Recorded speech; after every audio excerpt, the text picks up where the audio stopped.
Welcome to another session of In the Boardroom. I'm David Zidel, and with us today we have the founding dean of the Gordon Institute of Business and Science, Professor Nick Binedell. Nick, welcome. And one of your quotes is that some think, some do both, but very few. And I love that quote. It even rhymes. And another one is, growth is the oxygen of life. If we don't want to grow, we'd never take a risk. And growth is the fuel and adrenaline of life. And I'm going to come to those quotes as we get into the talk, as we go further in on this talk. But really, who is Professor Nick Binedell? He is the founder of Gibbs. It was established in the year 2000. He initially was in a career with Barlow Rand Group. He was in sales and general management. He then got into the educational world. He was the dean at the Wits Business School for many years. And then he left and started a business. He was in a very high position, obviously the highest you can get at Wits Business School, and decided to leave it all and start something new. And that something new, being Gibbs, was ranked in the top 40 globally in executive education providers. To go from nothing to be top 40 in the world is unbelievable. Prof. Bernadel is a traveler and explorer. Obviously, a lot of that's been put on hold. I know he traveled quite a bit within South Africa before. Maybe he's doing a little bit more of that. And in fact, it was in his blood. By the age of 10, he had lived in 6 different countries. And some diverse countries, as Zimbabwe, Germany, Yemen, Kenya, South Africa, Britain. And then he studied in the United States and spent 5 years there. His area of expertise is strategy, and he still consults in strategy. So for us within Ort, I think we're going to focus a lot on that strategy aspect. Just from his educational point of view, even educationally, he's traveled. So he started off at his BCom at Rhodes University. Instead of going to the same university, he went to Cape Town, did his MBA. Instead of staying in the same country, he actually went to the USA and went to the University of Washington to do his PhD. So the way we're going to work this today is we're going to focus on 3 different things. We're first going to start off, and Nick, you're going to tell us just a little bit about yourself, and we'll do it fairly briefly, kind of where you came from, how you got into being in education, and then we'll come back to that at the end. But the heart of it is going to be part 2, which will be the strategy. Understanding what is strategy and how do we make strategic decisions, both from a business point of view and maybe for the audience, a smaller business, and individually. How do we know if we're making our decisions from a strategic point of view? And then we'll go through any advice that you have. The world has changed, I think. Will it go back to what it was? I don't know. Should it go back to what it was? And I'd like your opinion on kind of the advice that you would give to a 20-year-old, a 40-year-old, and maybe a 60-year-old. And Nick, I look at your surname, Bernadel, and if I break it out, Bina in Afrikaans means in.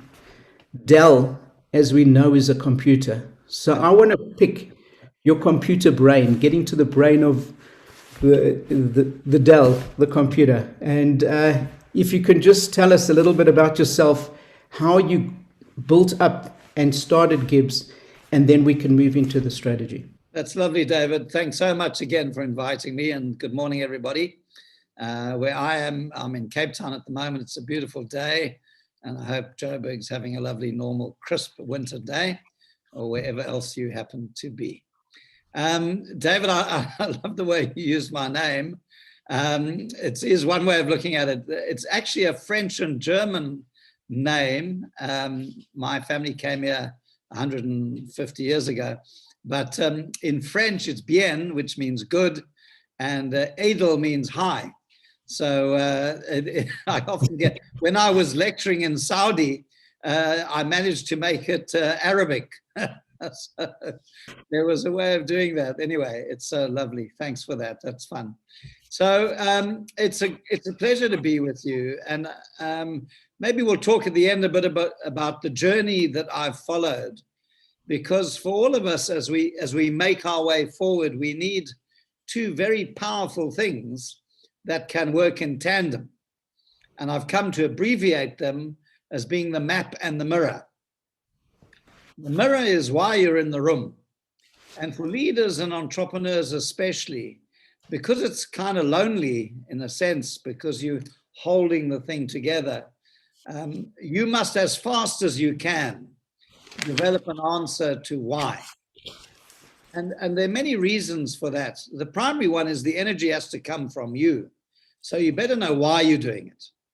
You better be able to look in the mirror and know how you've got into the room, what's been your life's journey so far, and what you've brought with you, and the why you're prepared to do this remarkably important thing, which is create something new that is going to be successful. And because that energy is a sort of voluntary energy, it comes from within. And we'll talk a bit more about that later, perhaps. And David, feel free to stop me and ask questions at any time. Right. And the other is the map, the mirror and the map. The map is, where are you? And what was your journey to get there? You know, where have you come from? And then where are you going? When we use maps these days, Google Maps, because we plug in a destination. So you set a goal. I want to build a business that's like this or this big or in this sector or this product. And then you've got to navigate your way to try and get there, knowing that there are many routes. Sometimes they're off-ramps. Sometimes we get off the main road, but we're always mindful of where we're trying to get to. As Alice in Wonderland said, if you don't know where you're going, any route will get you there. And so you want to avoid that because you want to have a vision and outcome that is an end goal. If I, excuse me, if I said to you, you've got to drive between Joburg and Cape Town, and most of you have done it. I've done it multiple times. I don't need a map to make that journey. It's 1,400 kilometers. It's going to take you about 12 or 14 hours. And you don't need a map, really. So once you're on the road, you're on your way. And if we left now at 9:45, you would get here this evening where I am in Cape Town, or I'd get to where you are in Joburg. It's pretty straightforward. It might be a bit demanding to get in a car and drive for 14 hours, but it's doable. If I said to you, you've got to go to Nairobi, it might be slightly different. The first thing most people suddenly start to think about is, okay, how do I get to Nairobi? If you have to drive, where would you go and what's the route? And there are many routes. I won't entertain you with thinking that through and disappointing your geography teacher. But there is a road, and you don't need visas, and it's tarred almost all the way, if not all the way. And it's only 2 Joburgs to Cape Town. It's 2 and a bit more. It's 4,000 kilometers. And it's quite doable. And many people do it, but we haven't. Most of you, maybe somebody has. If I said you've got to drive to Marrakesh, then you'd really have to think hard about that. And that's the story you'd tell your grandchildren. So I like to think about, what lies ahead and how we think about it in terms of ordinary journeys, the day-to-day, the week-to-week, the operations of the business, delivering quality, dealing with issues, motivating yourself and others, as the drive to Cape Town. It's not that big a deal. It can be done. Nairobi is a bit more of an adventure, but it's very doable. And Marrakesh, that's going to be a great mission. So when I think of the Amazons and the Elon Musks and the Henry Fords and the great, the Adrian Gore, these pioneers, they did the Marrakesh. They did beyond Marrakesh. And they've done it for 40 years. And they've kept doing it.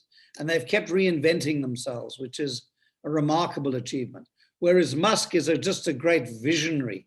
He's a pioneering visionary across sectors, which is very unusual. How do you know if you should be aiming for Joburg, if you should be aiming for Nairobi, if you should be aiming for Marrakesh? How do you know if it's too much? Let's start in Cape Town, because that keeps us going north. Right. And so, you get on with the drive to Joburg, and you do it well, and you do it a few times, and you learn to get the confidence. Then maybe you say, I've got to get to Nairobi, and then new markets and new customers and new products. And then maybe you say, I'm going to do something really different. Because in the field of strategy, let me turn this now. So simply put, what I'm saying is you need a map. And if you don't set an end destination, then you'll never put the information on the map that you need for the journey that you have. And for most entrepreneurs, that's what are you really good at? Have you got a product or service that's got some unique element?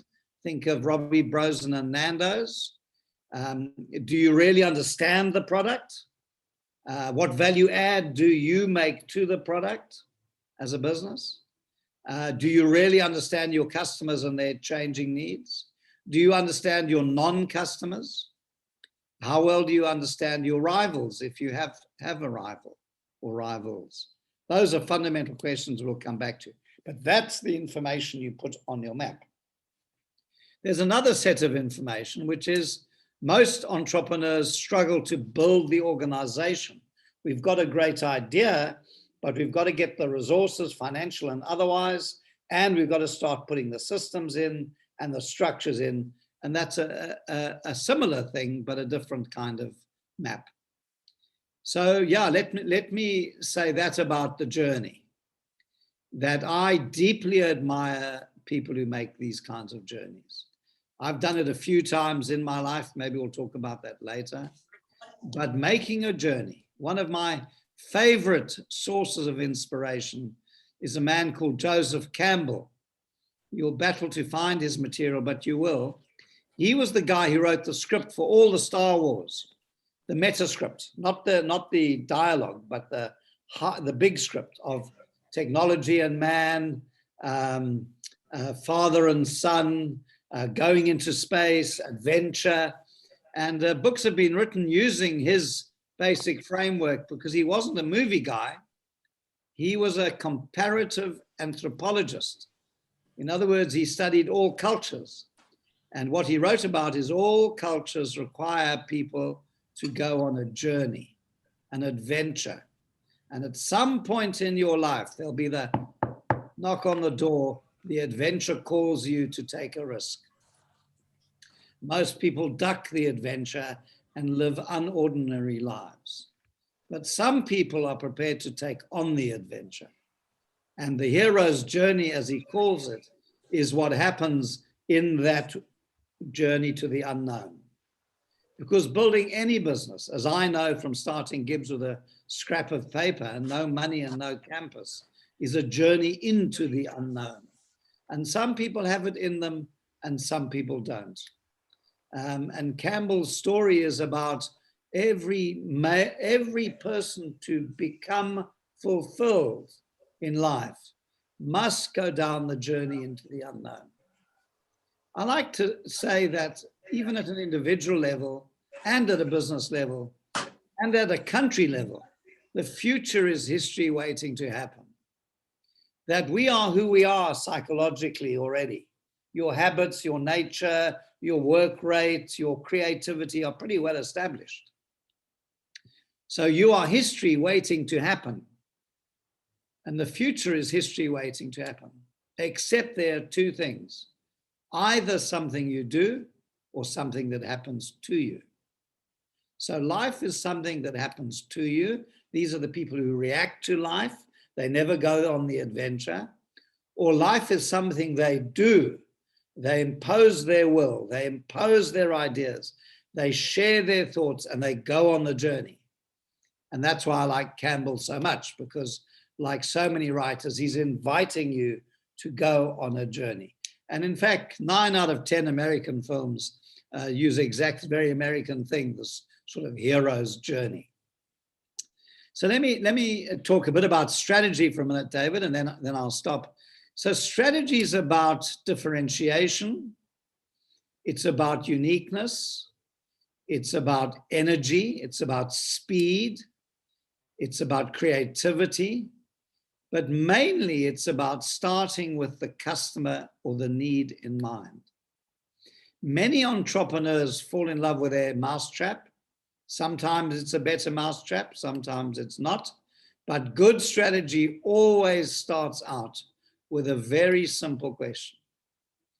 To those people who are my markets, what do they really need? Not just what do they want, what do they need? I look at things like social media, or when I was a younger person, the arrival of CNN, or how Henry Ford made mass transportation cost effective through mass production, or Bill Gates made software ubiquitous, or Elon Musk with his battery-driven cars. All of these are people who had a great intellect and creativity, and then said, well, what do people actually need that I can deliver to them? It all starts outside the business. So that's the first point. Secondly, it is about differentiation. We find the same thing in nature amongst plant life, amongst animals. The survival of a species depends on being differentiated and being right for the environment. You must be right for the time you're in. And I'm going to talk about COVID in a minute. You can't be right for the time you came from, which is easy. You know, that's the annuity business. We did this a long time ago. It's why Stutterfords died. It's that they kept doing what they'd always done and were unable to change. IBM nearly died for that same reason. Countries disappear because they keep on doing what they've always done in a world full of very, very rapid change. The third thing I want to emphasize is energy, especially in small businesses. The founder, the entrepreneur, is the source of code, the source of energy. And actually, a lot of them don't grow because they think they're the only energy. But in the beginning, they often are. And the mature executive knows when they're starting to transfer that energy or that skill to others. So you develop a system and a culture and a structure that goes beyond the founder. And if I think in South Africa of Adrian Gore, I just take my hat off to him. He's an extraordinary man because he's built, you know, Brian Joffe was similar. He built a system which goes beyond the founder. So we'll come back to that. The other aspect I want to raise is that all strategy is about power. It's taken me a long time to really understand this. There are different kinds of power, but power is really important to understand. And, you know, in accounting, we call it the assets, but accounting is such a narrow field. You've got to think about this very holistically. All these things I'm talking about are very holistic. And so the question is, a good idea that is not got resources or energy or power behind it isn't going to go anywhere. So what does the product actually do? That is the product's power. In what way does it add value to people's lives? That's the product's power. The business's power is how's this business organized and led in a way that gives it authority, that gives it reputation. And normally it's because the product or the service adds value to people's lives. And when that happens, you'll make a lot of money. If you serve people by adding value to their lives in a smart way that's right for them, then you really are in good shape. So let me stop there. Let me say humans are intensely competitive and cooperative. Strategy can be about cooperating, but it's also about competing. And in business, in capitalism, we argue it's mainly about competing. You've got to have a product that's different than the other person, meeting a real need.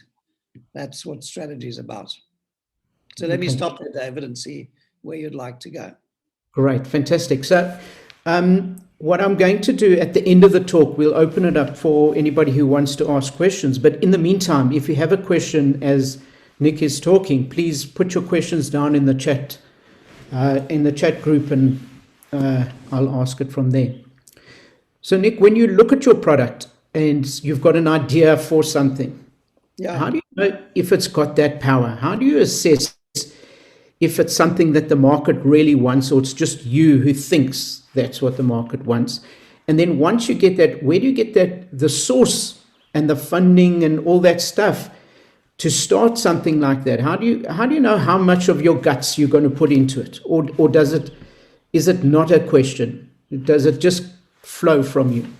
When I started Gibbs, as you mentioned, I'd been at the Wits Business School. I was actually there for 13 years, 6 years as the head of the school. And I decided to leave. I decided to step down. And then I got phoned and asked if I would be interested in starting another business school. And I thought about it for quite a long time, because I knew this would be a big phase of my career. And I got a few other offers to go and work in companies again and so on. And I made this choice because I love education. And I've been very privileged to do something that's given me great joy for 40 years. I've never considered what I do work. In my corporate life, I had a job. I had to work.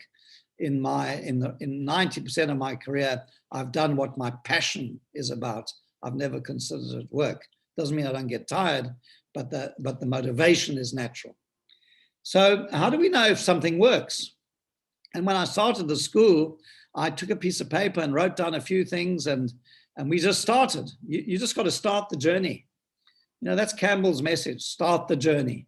Don't agonize. So a great quote that a friend gave me about the country, which maybe we'll come back to later if there's time, is don't agonize, organize. And I love that. Don't spend your whole life wondering, is it okay? Can it be done? Think a lot, but start the journey, because the market will reveal to you if what you're doing is right. And if you're looking at it from the customer's point of view, then they will tell you. Don't throw it over the wall. Live in the joy of use of your product. Be sure you really understand how your service or product is being used. Robbie Brose and I have been good mates for many decades. And when I first met Robbie, I got to know his personality.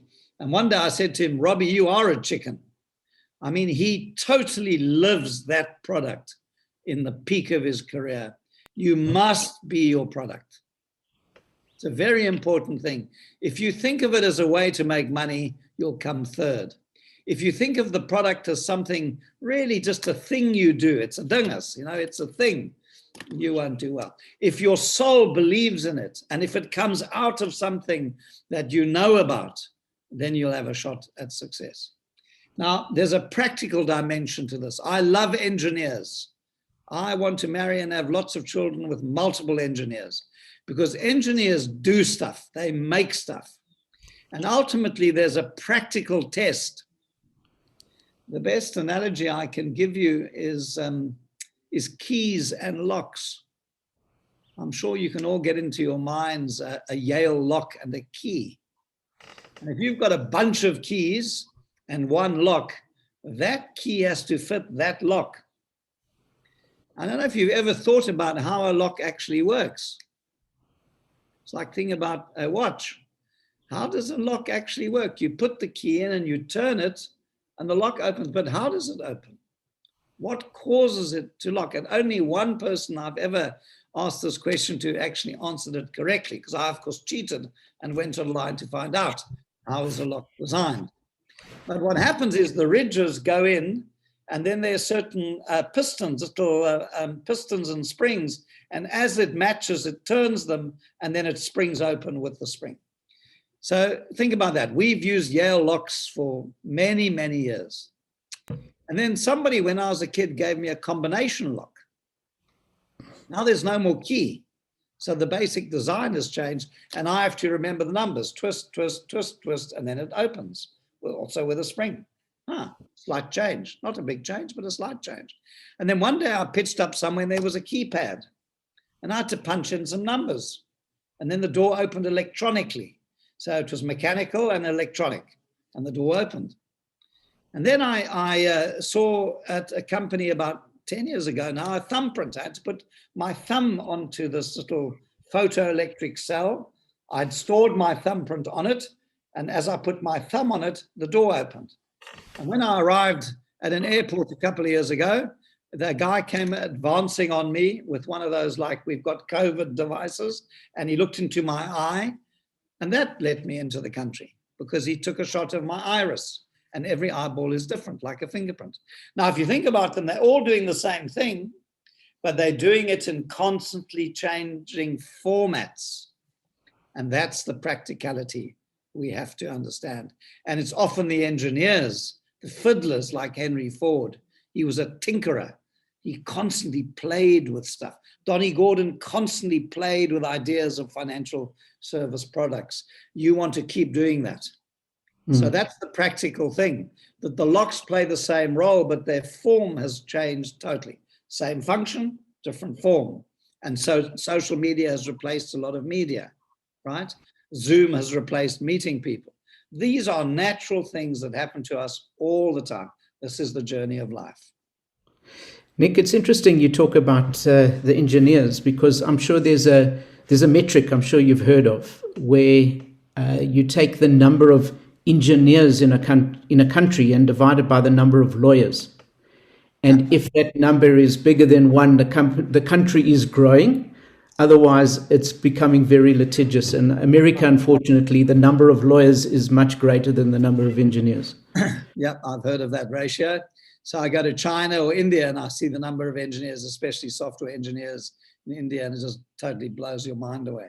Every small town in India has an institute of technology in which young people learn coding. We don't. Yeah.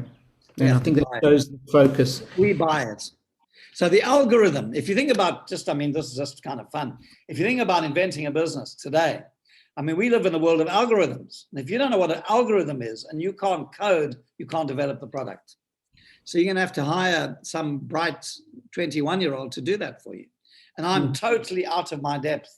Someone said to me the other day, I'm learning Python. Well, I grew up in Kenya and I once stepped over a python. That's about as close as I've got to Python as code. So if you don't have the skill, which very often we don't, you have to bring it in. And I did that when I started Gibbs. I brought in people who knew more about something than I did, but who I could communicate with and work with. So yeah, the world does not need your permission to change.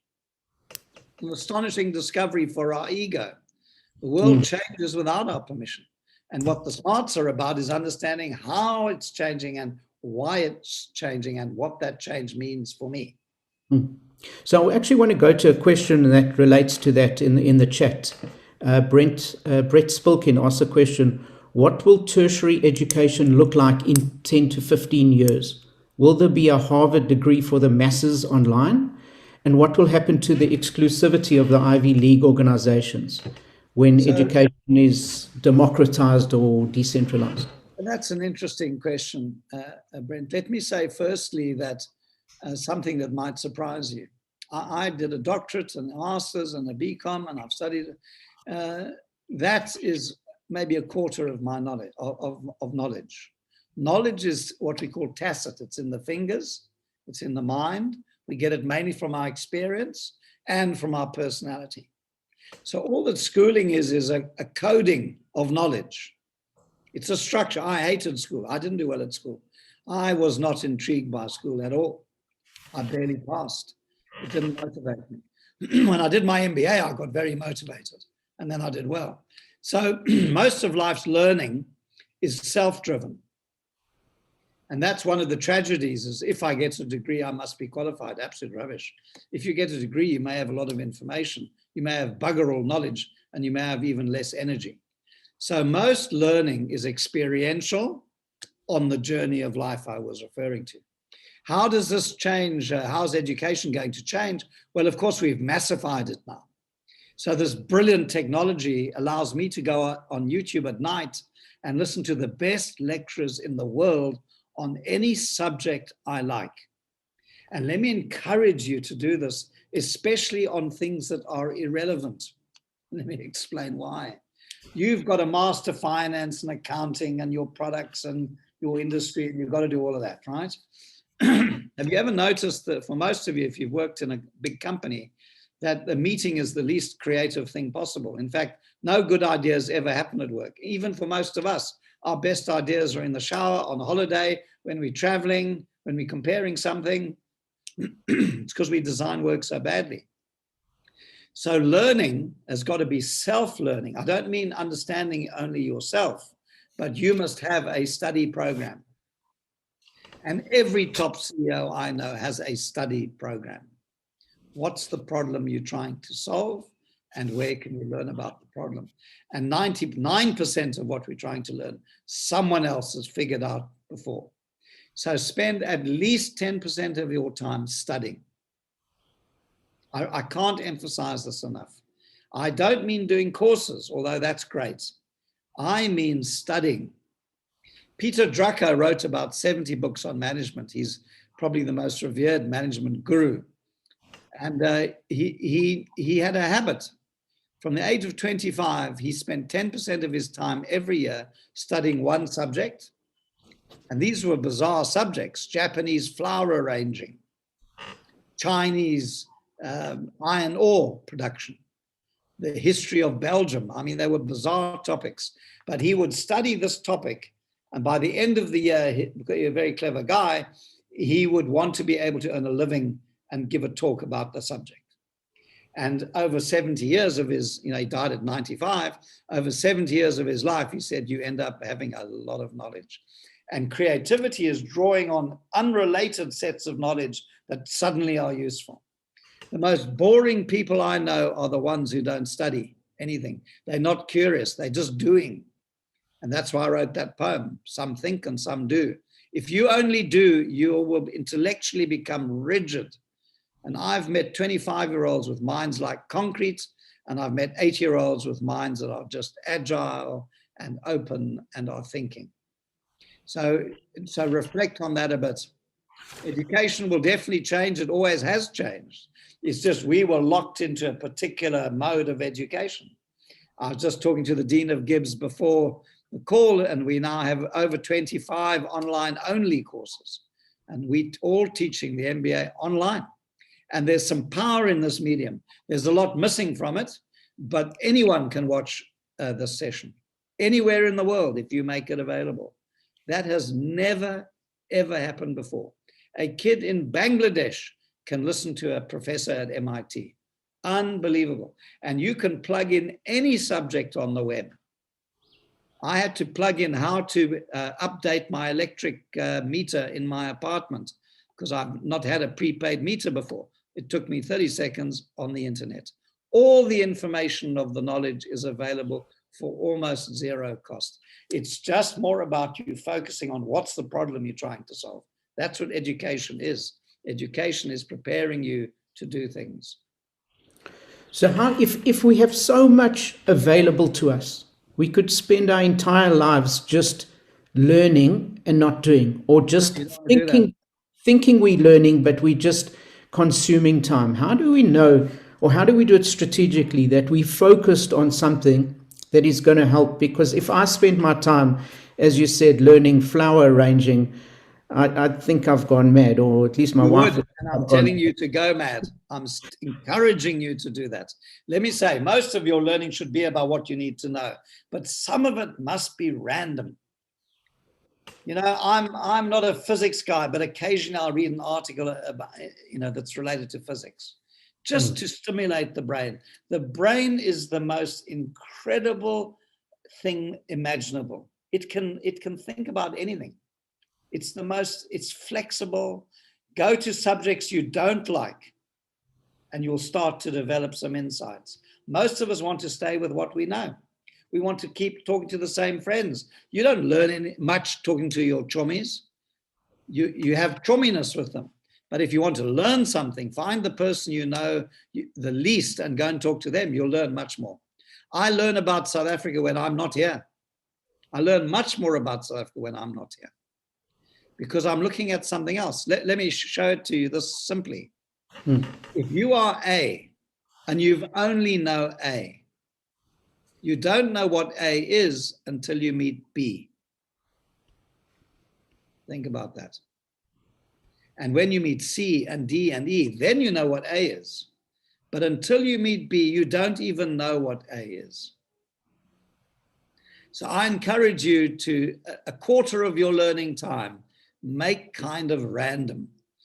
David, you were saying I can't fly anymore, so I drive. I've made 4 trips, Joburg to Cape Town. I never go on the national roads. I've gone on 4 totally different trips, west of Joburg, down the west coast, to the Namibian border, all the way down the west coast, then to Uppington and Diagonal, then to the Eastern Cape, and then through Pongola along the coast to Cape Town. I got a sense of the country. And I go to small towns, and I go drive in the township, and I drive through the main street, and I go and get a drink, and within half an hour, you've got a feel of the town. So go. Fantastic. And go to Asia. Don't go back to London. London is so boring. We all know London. The world, go to Asia, go to China, go to India, go to Vietnam, the Philippines. Then you'll get creative. You want to see entrepreneurship today, go to Asia. So Nick, then how do you fit it in? Like you were talking about the roadmap to start with. And so you want to go to Marrakesh. So you've got to start planning your route very carefully. Yeah. But now you're saying you've got this route to go to Marrakesh, but you just take a random off-ramp somewhere. Absolutely. So Maybe even in the wrong direction. I hate budgets. I lived under the tyranny of budgets, but we all have to have a budget. I hate planning that much, too much, but we all have to have a plan. I always have a plan. When COVID came, I got miserable for a couple of months because my life was totally changed. I developed a 3-year plan. I was just about to start making a movie about the country, driving around. I had to throw all that away. I got to lockdown, and I had to redo my entire plan. And now I'm in that plan, how to live with COVID. That's what I'm doing. Some of it imposed on me, some of it I've chosen to do. So you always have options, but you must always have a plan. So even if your plan changes, you need obviously some direction. If reality changes, you must change your strategy.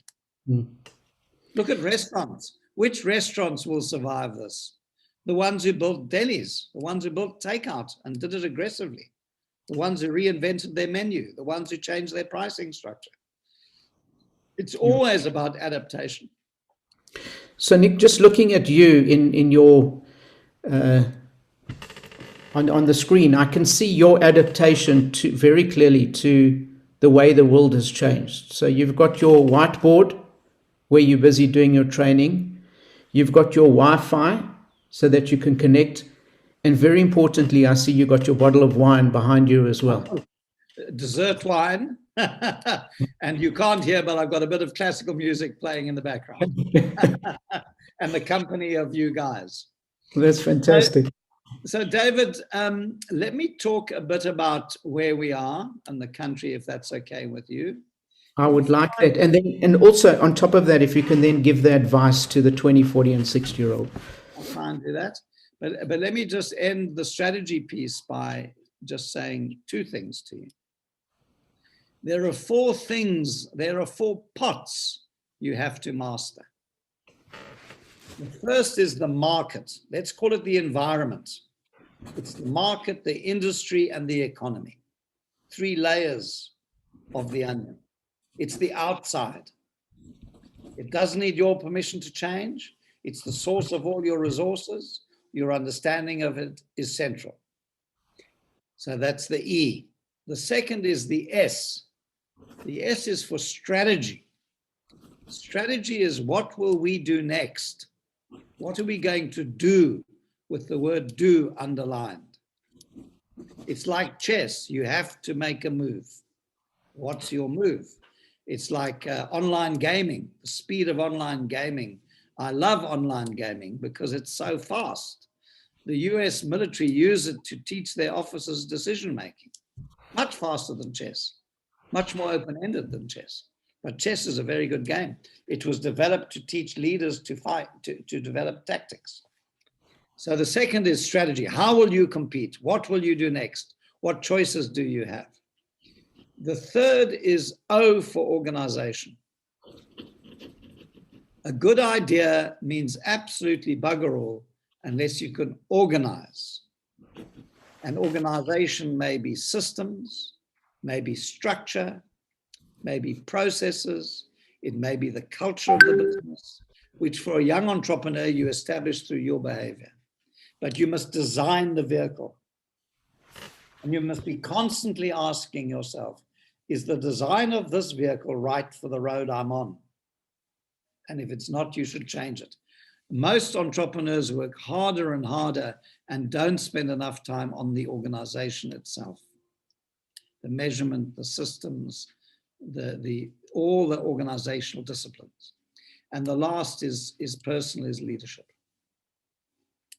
Be a good manager, be a good leader, be a good entrepreneur, be a good innovator. Those are the 4 pots I just wanted to end that. And then the last thing I want to say about strategy is a simple quote. And I'm sorry that I don't have it on a slide for you, but I'm going to repeat it. What can this business do that the world wants or will want it to do that its rivals can't do? Write that down and test that on yourself. What can this organization do that the world wants or will want it to do that its rivals can't do? And in those 15 words, you've got the heart of strategy. So use it. What can this organization do that the world wants or will want it to do that its rivals can't do? And if you can answer that persuasively to yourself and others, you have a strategy. So isn't it arrogant to think that others can't do it, that you can find something that others can't do? You might find things that others can't do. Look at Musk. Yeah. Every soccer match, that's what it is. What can Arsenal do that Liverpool can't do will determine the winner. How A meets B, both have a plan. What they have to do is to learn to play that game. And in that lies what they can't do. Are they not fast enough? Are they too expensive? Have they got the wrong products? Have they got the wrong culture? You've got to search for advantage. Life is the search for advantage. Not only is life the search for advantage, but a big part of life is the search for advantage. Wow, the world doesn't know you're living. And I go to Lagos. Lagos is the most energetic city I've ever been to in the world. More energetic than Shanghai or London or New York, because there are 20 million people with no government services and no infrastructure. They are the most energetic. To survive in Lagos, you have to know what you're doing. And so that's what it is. You have to survive. You have to compete every day in Lagos. We're quite a lazy country. We're quite a lucky country. We don't have that work rate. When I go to Asia, I'm stunned by how hard people work. We work 8 hours a day in companies and think that's legitimate. Some of them only work 6 or 5. In COVID, people are maybe even working less. Right, so let me stop there. I find it interesting that you went through that acronym of the ESOL, and that's a way to win. But if you spell it backwards, it actually spells lose. I don't know if so go the right way. Go the right environment. And I think even that there's a message in that maybe you go the route that you think will lose and you win if you go the other way. So if you put yourself as the center of the universe, you're going to lose. Yeah. But you must have the self-belief. Yeah. And if you come to a roadblock, you've got to go the other way, and then it's not a one-way street anymore. I find that fascinating. So I'm going to come back to that question, but I want to change it slightly. The advice to a 20-year-old, 40-year-old, and 6-year-old, and ask you, is it different advice? Is there different advice that you give at these different stages, or is it the message that you've been giving us all along? Is it the same message, regardless of where you're at? That's a very good question. And what I was trying to say is that the answer is like an economist, and that's what I heard you talking about, is yes and no. These are universal principles, so they can apply at any age. I always marveled at how agile Madiba was at 75. So it's not about age. It's about your state of mind, I think, and the point you bring in, the kind of environment you're in. If you're let's take an ad agency. Ad agencies are intensely creative institutions, and most people peak in their 30s, like traders do. You just burn out, I think. So it depends on the environment. And miners are very slow and steady and rational. It really depends on the environment. But there is a difference that I want to talk about in these age categories. Because I've never been asked this question before, and it's an interesting question. So I suppose the first question is, if you take 40 as the midpoint, and you say, generally speaking, because of course there are many exceptions, what's a 40-year-old look like? Well, a 40-year-old still has, these days, 20 or 30 years of work ahead, but they've accumulated already at least 20 years of working life experience that matters. So they're in the midpoint, and what I would say is the questions I'm raising are posed and poised for them because they've had enough experience to know what they're doing. And a lot of what we learn intuitively. They're rules of thumb. We accumulate how we behave, how we make decisions, how we relate to people. We're pretty mature at 40. And the 40 to 60 is this incredible period where you should really blossom to your full potential. And of course, now 60 is the new 70. So, I'm still going strong. If you then rewind it to 20 and you say, well, what should a 40-year-old say to a 20-year-old? What a 20-year-old has that a 40-year-old doesn't and a 60-year-old struggles to have is a blank sheet of paper. And a 20-year-old brings innocence and naivety to the issues. And so what 20-year-olds have to do is borrow from the 40-year-olds. And what the 40-year-olds want to do is borrow from the 20-year-olds. To give you an example, so I grew up in Cape Town and I've just moved here and I've got family and I've got Joburg chommies and I've got some old Cape Town chommies because I haven't lived here for 40 years. And then I've made a lot of friends. And a lot of my friends are young. They are under 30 and they've got very young kids. And I don't have grandkids. My daughter's in the UK.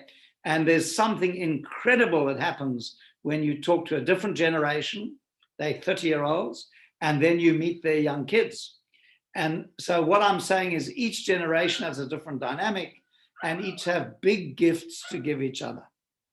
I mean, a 60-year-old has a huge amount of wisdom to share if they're smart and they're good teachers and they're committed and they've led a good life.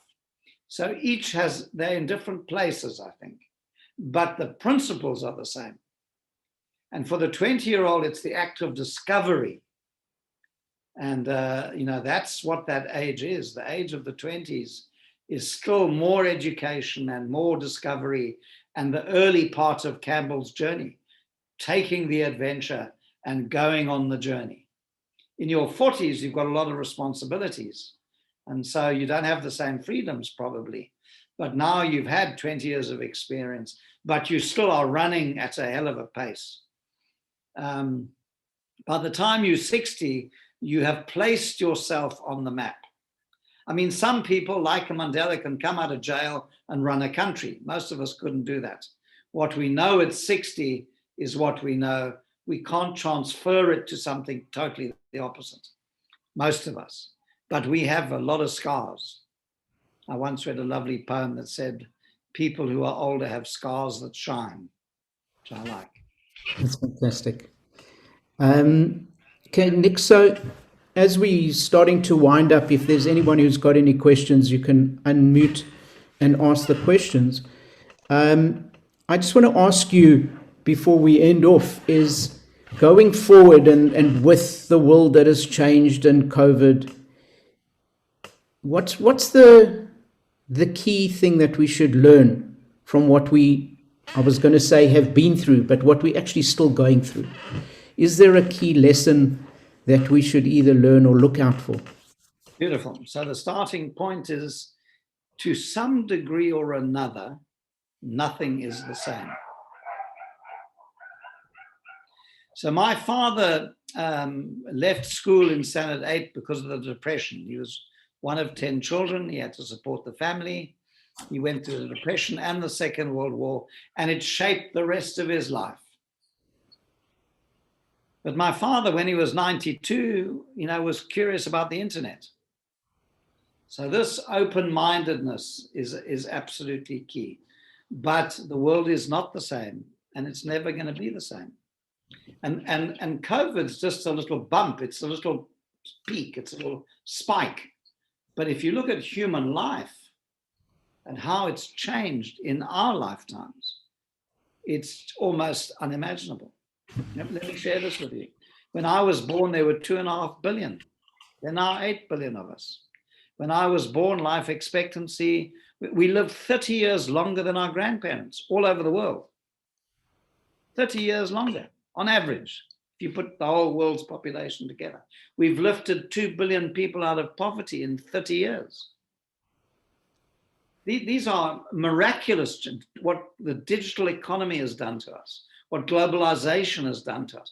And there are all sorts of toxic side effects like social media, but there's such massive positives. So let me share that with you. Is the core of this thing is to unlearn. More important than learning. Let me put it in a sentence. How you've got in the room and what you're doing in the room is not how you're going to get out of the room.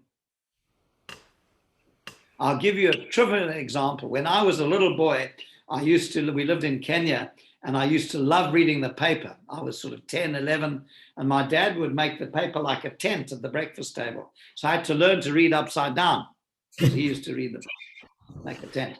And I've always had this curiosity for newspapers. And then when I was about 16 or so, I started reading when he'd finished with the paper, so I tried to read it, but I could never fold the pages. With a big double page spread, you stuff it up, you crunch it up.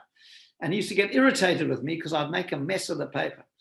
I can now do this like ballet. I have opened double page spread Sunday Crimes for 40 years of my life. I never make a mistake. It's just deeply buried like driving in my routines. But I no longer read newspapers because all of my information comes to the internet.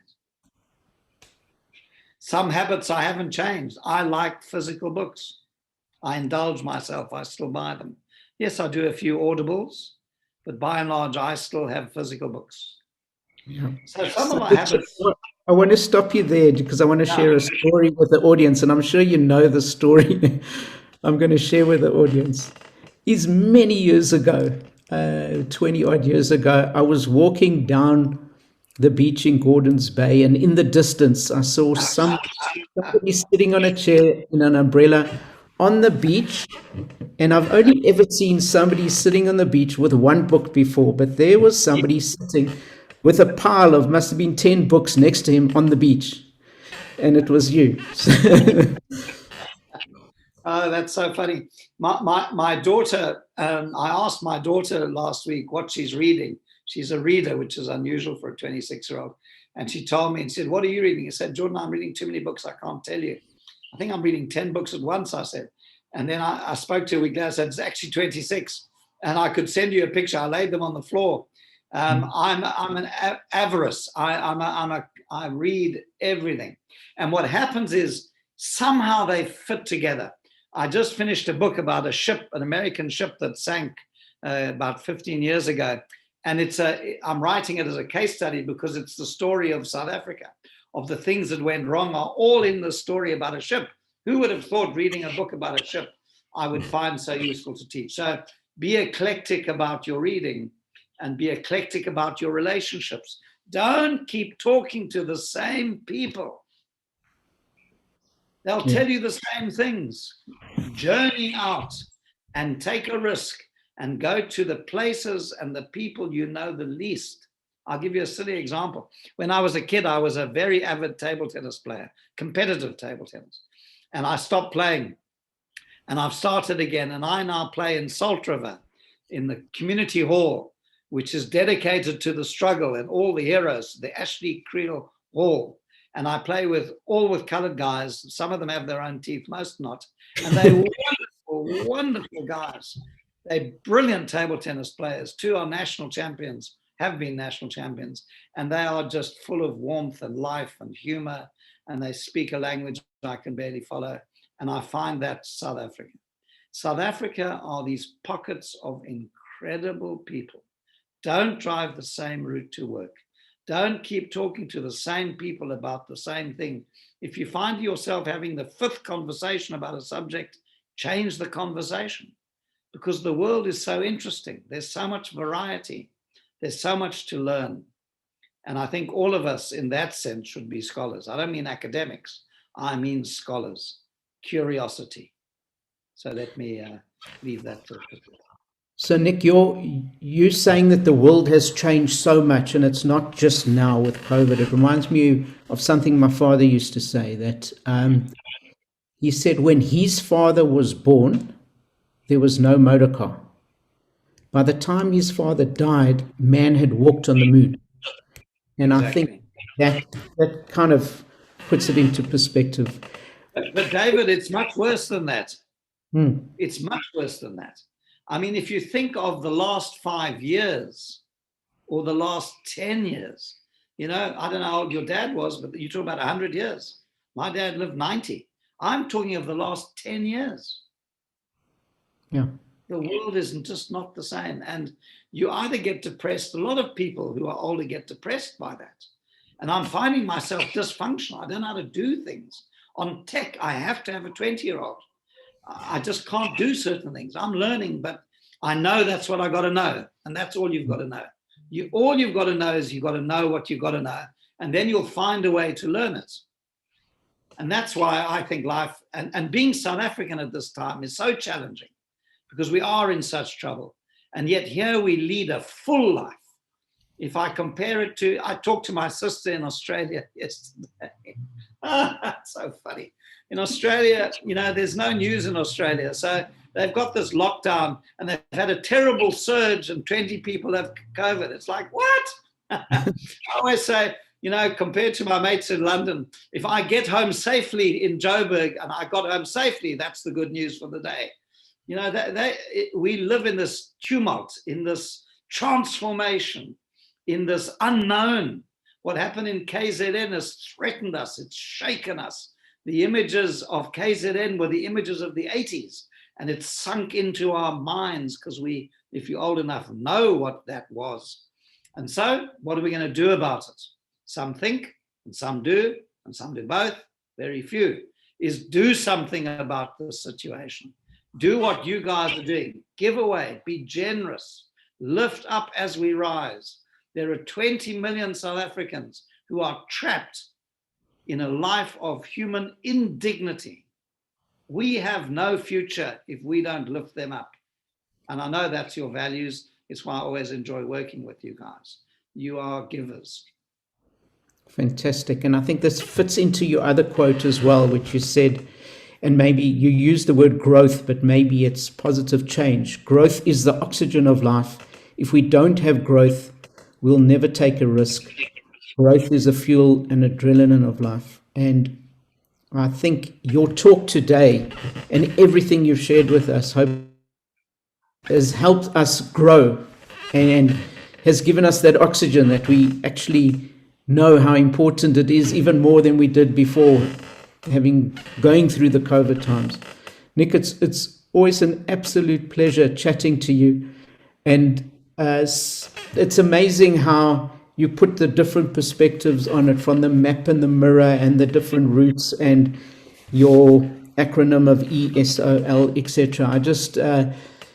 I could listen to you forever, and I hope I get another opportunity to chat to you and to share it with everybody else. But it's just want to thank you for your time. I know you're very busy doing all that and to share it so generously with us. I must tell you, though, part 2 of the story of Gordon's Bay when you found me on the beach. Yes. Scribing, had all these books, and it's true. I'd gone there, I was starting a journey, and I'd gone there and I decided to stop because I went there as a kid and I hadn't been for years. After I saw you, because I remember seeing you there, after I saw you, I got a phone call out of the blue from the wife of my closest colleague at Gibbs, who'd left at about 4 a.m. to drive back to Joburg. and fell asleep at the wheel of his car and rolled his car near Lanesburg with 3 passengers in, and they rolled over into the veldt. They all got thrown out the car. And I got a phone call from his wife. You'll love the story. His wife said, "I'm just calling to let you know Carl won't be at work on Monday." I said, "Oh, why is that?" He said, "Because he's had a crash in Lanesburg." I said, "Is he all right?" He says, "Well, they're at the hospital. I think they're all okay. They're just getting checked out." So I packed my books into my bag, folded my camp chair, got into my car and drove to Lanesburg. So instead of reading books, I was going to sort out my very close chummy. And that's exactly what life's about. Yeah. It's what happens, what you don't expect. None of us would want to live in COVID times. Nobody I know. But all of us have to find a way to live in COVID times. And we either suck the marrow out of life, or we have carpe diem and we seize the day, or we sort of wither away and become bitter people complaining. Complaining about them. The biggest tribe in South Africa is them. It's anyone who's not like you is them. They are the problem, instead of realizing we're the answer.